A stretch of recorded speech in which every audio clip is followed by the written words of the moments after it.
Good evening everyone. I have decided to read a book on fundus autofluorescence by J V Forrester and Naomi Lewis.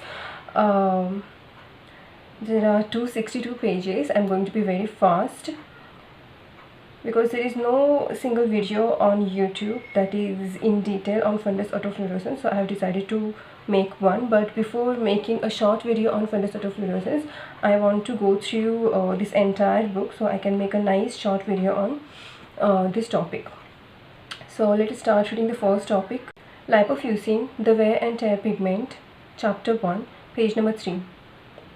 Many substances fluoresce spontaneously, autofluorescence, that is, emit light of particular wavelength when illuminated by light of different wavelength. Pathologists are well used to observing autofluorescence in certain cells such as macrophages when viewing specimens with a cobalt blue light filter in the microscope. More recently, ophthalmologists have become accustomed to visualizing autofluorescence in images of the fundus. This book reviews the basic science and clinical knowledge regarding fundus autofluorescence in the human eye, a phenomenon that was first noted when fluorescent angiographic imaging of the eye was introduced and has become more clearly evident with the development of scanning laser ophthalmoscopy. Autofluorescence is thought to be due to lipofuscin present in cells of the retina, especially retinal pigment epithelial cells. The first chapter serves as an introduction to the biochemistry and mechanisms behind the accumulation of lipofuscin and other autofluorescent storage material in tissues, with a particular focus on the central nervous system (CNS). Lipofuscin, commonly referred as the wear and tear pigment, is an autofluorescent storage material that accumulates as a result of cell senescence, that is aging. Lipofuscin has also been termed lipopigment (LP), autofluorescent storage material, yellow-brown material, and aging pigment. Although all cells accumulate lipofuscin, it is seen in highest quantity in tissues or cells that are post-mitotic, such as neurons, retina, and muscle. However, aging is not only phenomenon associated with accumulation of autofluorescent storage material. Autofluorescent LPs, lipofuscins, have also been shown to accumulate as a result of pathological conditions, in which case the autofluorescent storage material is known as ceroid. Such conditions include the pediatric neurodegenerative disorders called neuronal ceroid lipofuscinosis (NCLS). The distinction between ceroid, autofluorescent material that accumulates in disease, and lipofuscin, autofluorescent material that accumulates as a result of aging. So, ceroid lipofuscinosis, neuronal ceroid lipofuscinosis (NCL), it is an autofluorescent material that accumulates in the tissue in case of diseases, and lipofuscin, that is autofluorescent material that accumulates as a result of aging. However, is not generally used in ophthalmology. So you remember these two things, lipofuscin due to aging and NCL, that is neuronal ceroid lipofuscinosis. However, is not generally used in ophthalmology. Both ceroid and lipofuscin have been shown to primarily accumulate in the lysosomes. However, they have also been shown to accumulate in vesicles in the cytoplasm and in the perikaryon of neurons. Table 1.1 lists different disease states and aging pathologies reported to involve an accumulation of lipofuscin or ceroid. The mechanisms and biochemistry of lipofuscin will be primarily discussed in the context of lipofuscin accumulation in all tissue types in case of ceroid. The focus will be on the central nervous system. All types of autofluorescent LPs were originally described as autofluorescent material in post-mortem tissue. All autofluorescent storage materials are not identical. The LPs are often defined based on their fluorescent spectral properties, that is, the wavelength of light that is used to excite the intrinsic fluorophore excitation and the light emitted as a result of this initial excitation, emission. So there is excitation and then there is emission. Lipofuscin has a yellow-brown appearance and a wide range of spectral properties, with excitation wavelength of 320 to 460 nanometer. Excitation wavelength 320 to 460 nanometer and emission wavelengths of 460 to 630 nanometer. A detailed description of the spectral characteristics of retinal lipofuscin can be found in chapter 2. The most marked signal for the autofluorescent storage material is seen under far ultraviolet excitation. Spheroid from NCLs has excitation and emission wavelengths similar to those of lipofuscin, with an excitation maximum of 460 nanometer and an emission maximum 539 nanometer. The range of excitation and emission wavelengths for both lipofuscin and spheroid reflects the different methods of measurement used, different types of tissue studied, and different corrections for the spectrum. It is important to use age-matched controls in studies of the lipofuscin biology to distinguish between the accumulation of lipofuscin, the result of aging, and LPs, the result of different diseases. Other properties examined in characterized LPs are histochemical staining techniques such as differential dyes, lectin binding, ultrastructure analysis.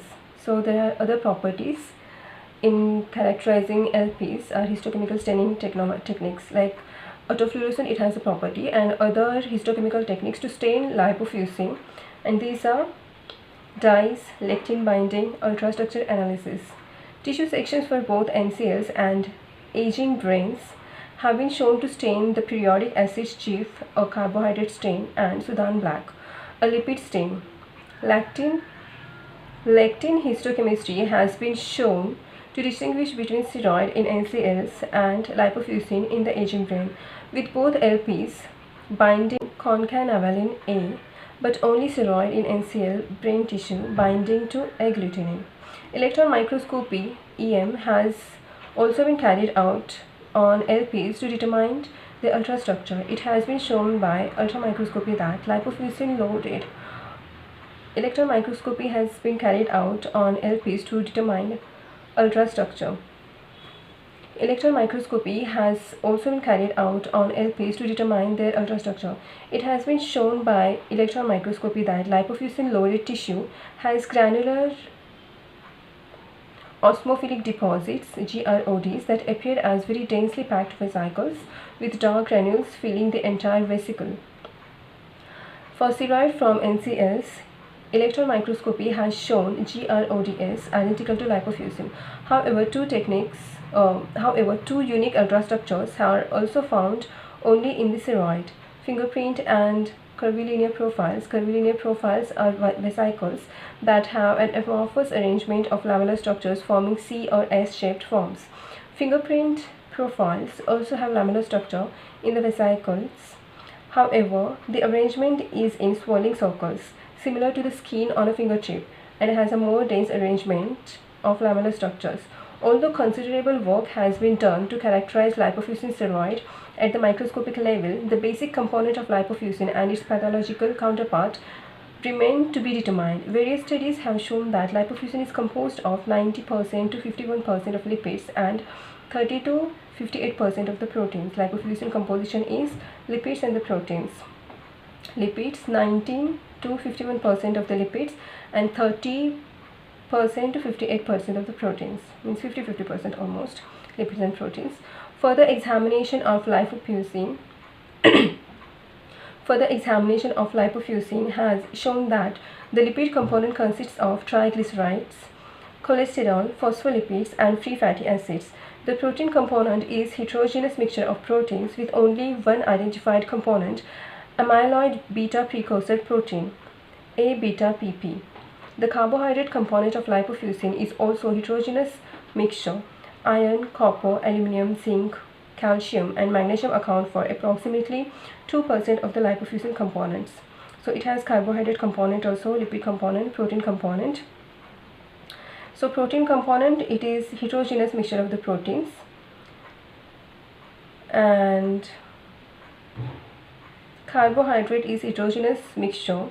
It has lipid, protein. It is made up of mainly lipid and proteins, and other components carbohydrate, and then 2% of the lipofuscin is made up of what? Iron, copper, aluminium, zinc, calcium, magnesium. Retinal-specific lipofuscin has been shown to have a very particular composition. One study, lipofuscin isolated from retinal pigment epithelium, demonstrated that the components were highly damaged by peroxidation and glucoxidation. Peroxidation is free radicals, and glucoxidation, same. These components were specifically damaged at lysine and cysteine adducts, such as malondialdehyde (MDS) and 4-hydroxynonyl (HNE). Moreover, the same study identified advanced glycation end products (AGEs). This and other studies suggest that the components of lipofuscin are highly modified by oxidative stress. For steroid in the NCLs, except for the infantile variant, it has been shown that the primary protein component, 50%, is the subunit C of mitochondrial ATPase. In the infantile variant of NCL, the primary component is composed of sphingolipid activating proteins, sapoins, SAPs, A and D. In other NCL variants, steroid contains SAPs and A and D, but not to the extent of subunit C accumulation. Other identified components include A-beta-PP, dolichol pyrophosphate linked oligosaccharides, lipid linked oligosaccharides, and metals, primarily iron. Although all LP components vary in terms of the types, autofluorescent storage material, and tissue, they all appear to be composed of undergraded or partially degraded proteins. To date, very little is known about fluorescent components, fluorophores, in most LPs that generate the spectral properties of the autofluorescent storage material. Some have hypothesized that the fluorophore is a single compound. However, the fluorescent signal may also be generated after interaction between the several different non-fluorescent molecules. It has also been hypothesized that the fluorescence comes from lipid oxidation. However, some favor the hypothesis that modification to the stored proteins result in fluorescence. It is certain that the ranges of spectral properties reported for autofluorescent material make identification of a single fluorophore challenging. Isolation of lipofuscin or steroid has also proven problematic, with spectral properties decreasing for attenuating during the isolation process. In vitro studies have shown that reactions between carbonyls and amino compounds that produce chief bases, such as 1,4-dihydropyridine and 2-hydroxy-1,2-dihydroxypyrrole 3, once demonstrate natural lipofuscin-like spectral properties. In retinal lipofuscin, it has shown that the major blue absorbing fluorophore is pyridinium bisretinoid. It has been shown that the major blue absorbing fluorophore is pyridinium bisretinoid. Steroid is similar to lipofuscin outside of the retina and currently has no identified fluorophore. Furthermore, it cannot be excluded that each type of steroid or lipofuscin might have specific fluorophore or multiple fluorophores with overlapping spectral properties that result in the overall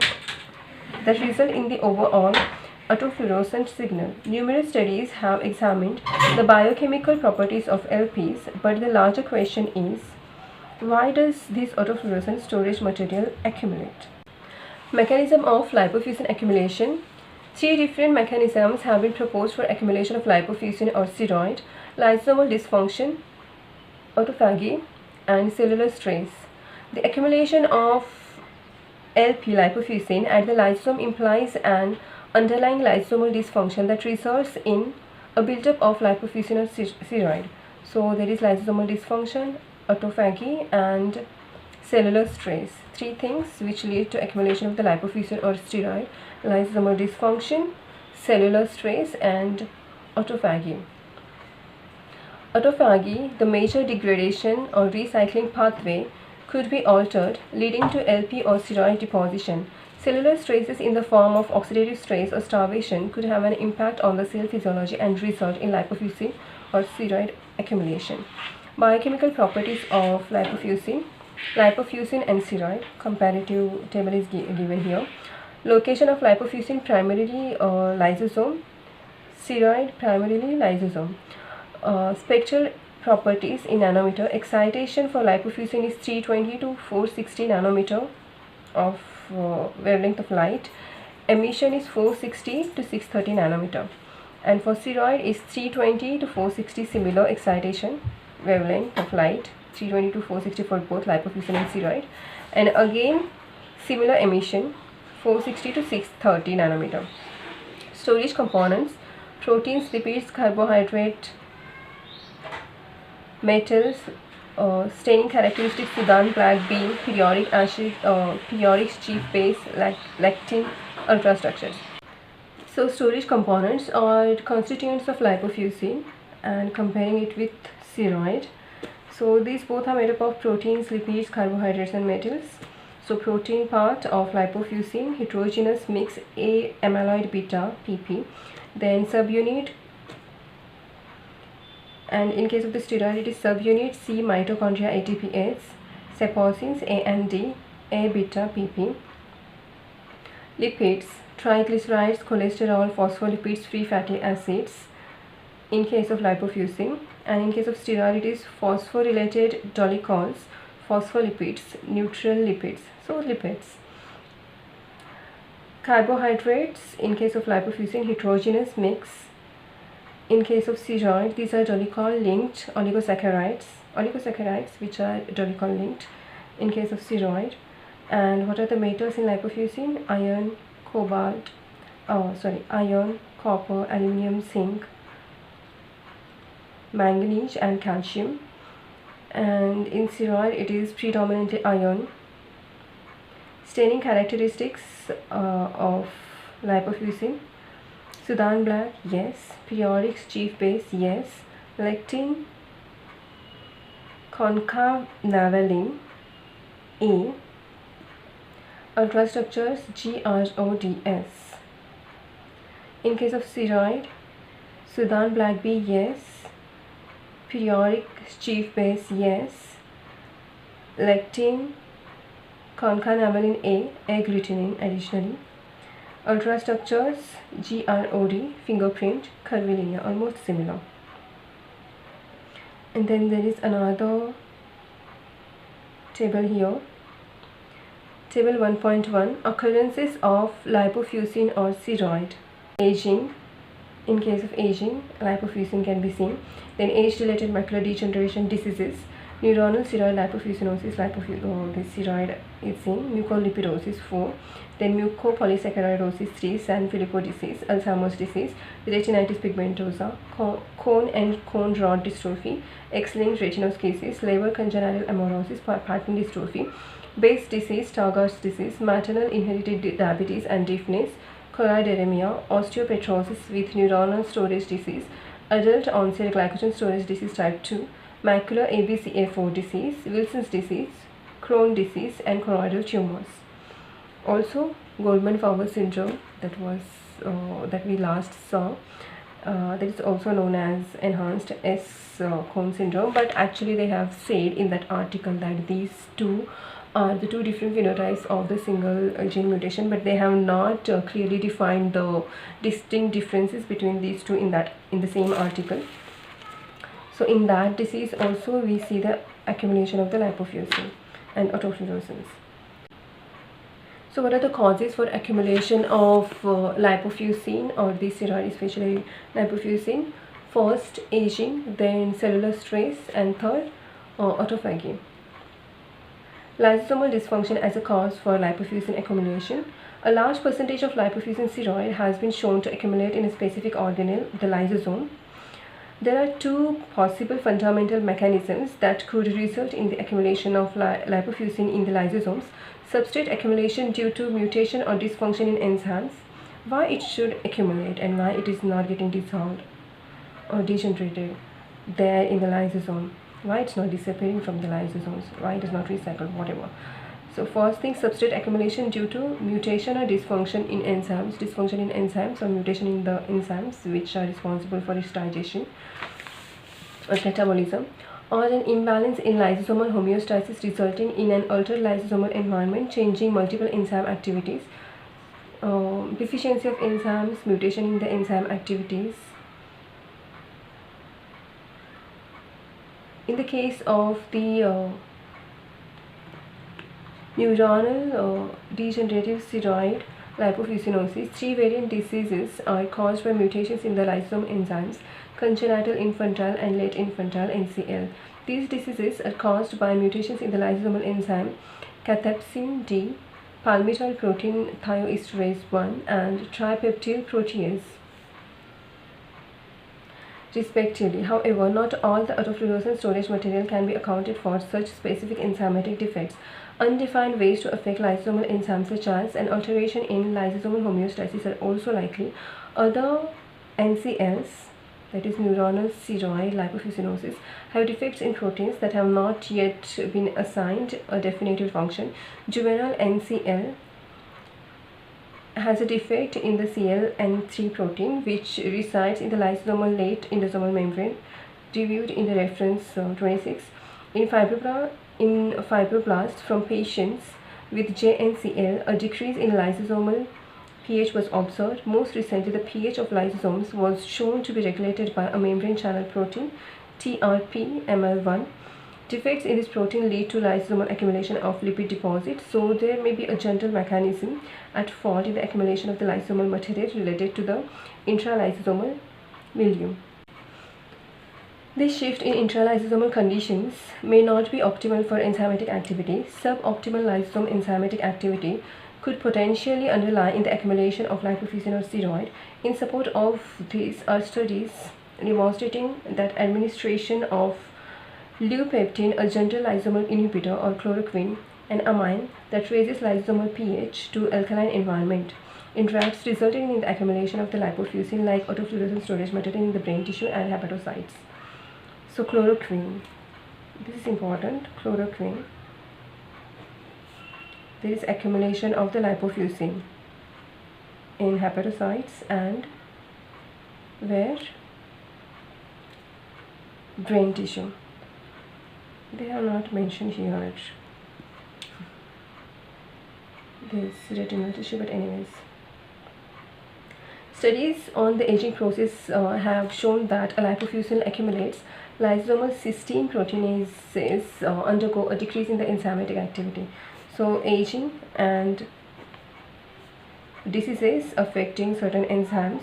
So aging, what happens? There is decrease in the enzymatic activity in the lysosomes, and other laboratories have shown an increased activity of lysosomal enzymes such as beta-galactosidase and cathepsin B and D. In any case, there is enough evidence to suggest that changes occurring at the lysosomal level could be possibly the cause of LP accumulation. Autophagy. Autophagy is the process of transporting macromolecules and organelles to the lysosome for degradation. Autophagy. During this process, macromolecules and organelles are engulfed in double membrane vesicles that are trafficked to the lysosome for the breakdown of the proteins and organelles as a basic precursor for recycling in the cell. Three forms of autophagy have been described in the mammalian cell. The first is macroautophagy, which is the process of engulfing large organelles such as mitochondria or large portions of the cytosol into a double membrane vesicle called an autophagosome, followed by trafficking to the lysosome for degradation. This is the most widely studied form of autophagy. In contrast, microautophagy describes a mechanism in which small organelles or proteins are brought into the lysosome for degradation by invagination of the lysosome membrane. In the third form of autophagy, a chaperone complex aids in identifying cytosolic proteins for degradation by the lysosome. Chaperone-mediated autophagy, CMA. For a protein to enter the CMA pathway, it must be targeted by a KFERQ sequence. There is a degree of interplay between each type of autophagy, such that there are defects in the CMA or macroautophagy will compensate for those defects. It has been shown in numerous studies that as cells age, all forms of autophagy slow down. Thus, as a result of autophagy decreases, there may be increased formation of lipofuscin. To determine whether alterations in autophagy can result in lipofuscin accumulation, Stroiking et al. 48 treated dividing fibroblasts with 3-methyladenine 3-MA, which inhibits the first step of autophagy. In this process called sequestration, the material engulfed in double membrane vesicles to form the autophagosome. This study showed an accumulation of lipofuscin-like material in the fibroblasts as a result of 3-MA treatment. Autophagy has been shown to be upregulated in all cells when cells are starved to the point where they break down all non-essential or slightly damaged proteins into amino acids for cell survival. In another study, fibroblasts that were exposed to prolonged hyperoxia and nutritional starvation and bad accumulation of lipofuscin showed decreased survival compared to cells without lipofuscin. It was hypothesized that lipofuscin in the lysosome blocks the efficient breakdown of material to allow for further survival. However, there is as yet no consensus as to whether all lysosomal enzymes have attenuated activity in aging cells. What seems to be clear is that lysosomes loaded with lipofuscin are not able to degrade proteins, organelles, and macromolecules for recycling as efficiently. This could result in further accumulation of lipofuscin. Experimental models are available in which there appears to be accumulation of lipofuscin or steroid in the cathepsin D mouse model. For congenital NCL, there is a buildup of vesicle in the brain that are autofluorescent, contain subunit C of mitochondrial ATPase, and are positive for autophagosome marker LC3. This study suggests that the steroid is accumulating in autophagosome, and this accumulation of steroid outside the lysosome itself is indicative of an increase in autophagy, most likely caused by autophagic stress.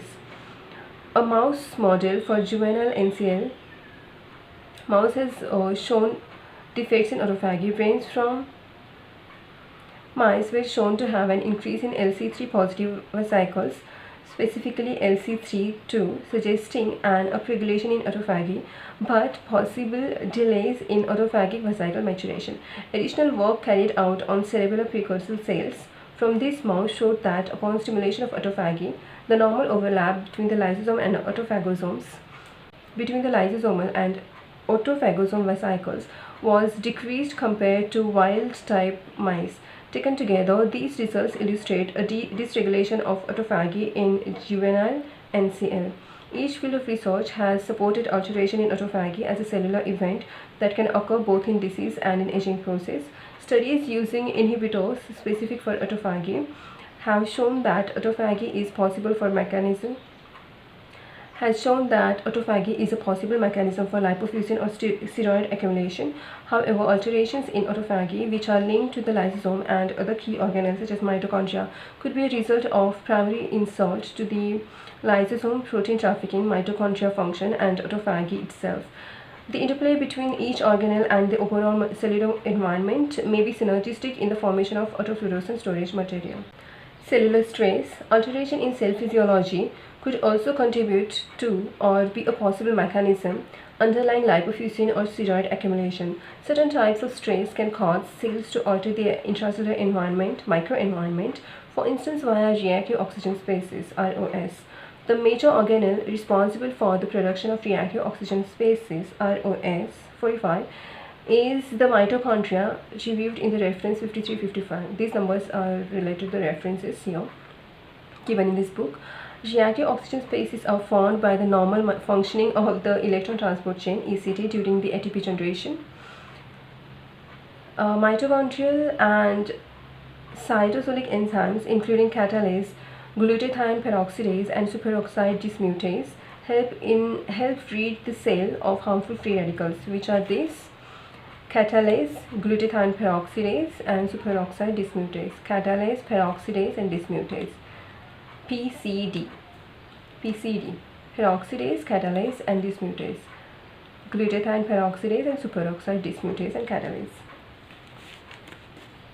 SOD, superoxide dismutase, help rid the cell of harmful free radicals. However, this system is not perfect, and some reactive oxygen species escape the mitochondria with the potential to oxidize proteins, lipids, and other macromolecules in a normal functioning cells. Oxidized or damaged proteins are transported to the lysosome for degradation. Senescent mitochondria, also known as giant mitochondria, have been shown to swell, lose their cristae, and occasionally the inner membrane, resulting in the little or no ATP production. All of these characteristics of aging mitochondria would lead to the release of increasing amounts of free radicals. In younger cells, as mitochondria age, They are targeted by autophagy and degradation at the lysosomes. Once the mitochondria reach the lysosome, they are degraded. As mitochondria are broken down, H2O2 is released into lysosomal compartment. The lysosome itself is the perfect environment for phenton chemistry to take place to propagate the free radical damage due to the available iron and cysteine pools and the acidic pH. Lysosomes are responsible for recycling ferritin for the cell's continued use of iron. Phenton chemistry refers to the reaction in which ferrous ion converts the less reactive free radical of H2O2 into the most reactive oxidative species of OH, free radical OH. This basic conversion allows for an increasing amplification of oxidative damage because of an increase in the array of reactive reactions resulting from the increase in reactivity. LP lipofuscin has components such as oxidized lipids and proteins. This, along with other experiments showing increased oxidative stress and slow degradation of mitochondria, is known as the mitochondrial lysosomal axis theory of aging. This theory supports the hypothesis that oxidative damage may lead to accumulation of autofluorescent storage material. However, it has yet to be determined whether this oxidation occurs inside the lysosome itself or elsewhere in the cell, or as reactive oxygen species are membrane permeable and can diffuse throughout the cell. With slowing autophagy, there could be a buildup of giant mitochondria in the cytosol, leading to an increased reactive oxygen species in the cytosol, as well as the hydroxyl radical emanating from the lysosome from the reaction discussed above. This increase in the reactive oxygen species could lead to damage to nucleic acids, intracellular proteins, extracellular proteins, organelles, lipids, and membranes. Additionally, if the reactive oxygen species interacts with reactive metabolites such as nitrogen species, this could lead to formation of a further class of reactive species, namely reactive nitrogen species or peroxynitrites, which would further propagate damage across the cells. Regardless of whether the reactive oxygen species or reactive nitrogen species arise in the lysosome or in the cytosol, the effect would be across the whole cell. In the case of steroid in NCLs, neuronal steroid lipofuscinosis, it has been shown that subunit C of mitochondrial ATPase is the most prevalent protein stored. A study in the English Slater model of NCL showed partial uncoupling between electron transport and ATP production in liver mitochondria. In NCL fibroblasts, mitochondria were shown to have damaged fatty acid oxidation. Recently, our laboratory showed that in the brain of JNCL knockout mouse model, progressive oxidative damage occurs throughout the central nervous system. The study demonstrated an increased amount of protein oxidation, a decrease in glutathione, and an increase in one form of SOD, superoxide dismutase, and in the central nervous system. A similar study examining two other variants of NCLs found that the protein and gene expressions of superoxide dismutase were also upregulated. Therefore, steroid accumulation in the NCLs may be the result of oxidative damage. Cell starvation alters a cell's ability to use non-essential processes. Under such harsh stress, cells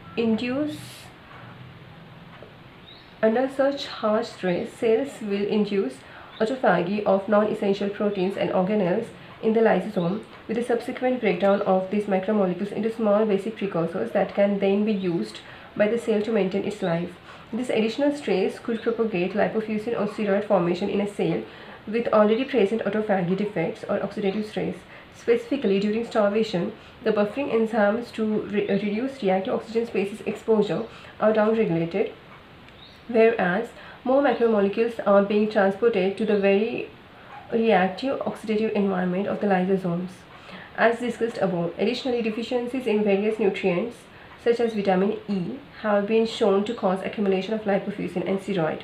This accumulation of lipofuscin is hypothesized to occur due to the loss of the antioxidant property normally provided by vitamin E. All of these types of stress may play a role in the same oxidative pathway that leads to lipofuscin steroid accumulation. Overall, there is evidence to support all three basic mechanisms of lipofuscin accumulation in both aging and Neuronal steroid lipofuscinosis figure 1.1 summarizes each mechanism of lipofuscin or steroid accumulation.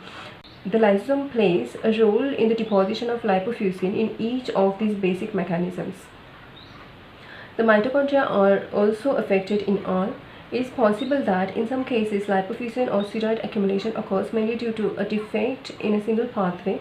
However, it is likely that in most instances this accumulation results from deficiencies or subtle alterations in all three pathways. The varying contributions of these pathways may result in differences in the makeup of the autofluorescent storage material, challenging the characterization of this material. Implications of lipofuscin or steroid in the central nervous system. Does lipofuscin accumulation result in cell death, or is the lipofuscin internalized into the lysosome as a protective mechanism to help avoid apoptosis? Lipofuscin accumulation has been implicated in the pathology of neurodegenerative disease and in aging, particularly in association with neuronal loss and increasing reactivity and number of glial cells. Storage of neuronal lipofuscin has also been associated with increased oxidative stress and decreased antioxidant defense. It has also been shown that neuronal lipofuscin destroys neuron structure and is correlated that lipofuscin in the brain is detrimental, impacting neuronal and glial homeostasis, which affects the brain physiology. For the NCLs, that is neuronal steroid lipofuscinosis, steroid, although clearly a hallmark of a disease, has not been demonstrated to be the primary disease defect. Accumulated steroid while damaging cells may occur as the consequence of a yet to be determined initial disease insult. It has not been determined whether neurons are trying to remove lipofuscin or steroid as a harmful component. It has also not been demonstrated that lipofuscin accumulation arises from the need to rid the cell of certain components. However, it has been shown that lipofuscin triggers apoptotic cascades to initiate cell death. So it has been shown that lipofuscin does what? It triggers the apoptotic cascades to initiate the cell death. Continued research needs to pursue the different mechanisms that underlie accumulation of lipofuscin or steroid, depending on the tissue type and autofluorescent storage material pathology involved. Different mechanisms may be the culprits in the complex biology of this accumulation. So in the next video, in 5 to 10 minutes, I'll just make a short video on this chapter, because as an ophthalmologist we don't need to know everything. So I'm going to write down some points and I'm going to share the notes of this chapter 1, because we don't need to know everything about this topic in detail at a molecular level. What is what's happening, because we don't have time, life is short and we have to focus on practical things more. It's like pathologists handle this and biochemistry people handle this molecular stuff. We just should know that what's happening at a gross level and the clinical importance of it. That's it.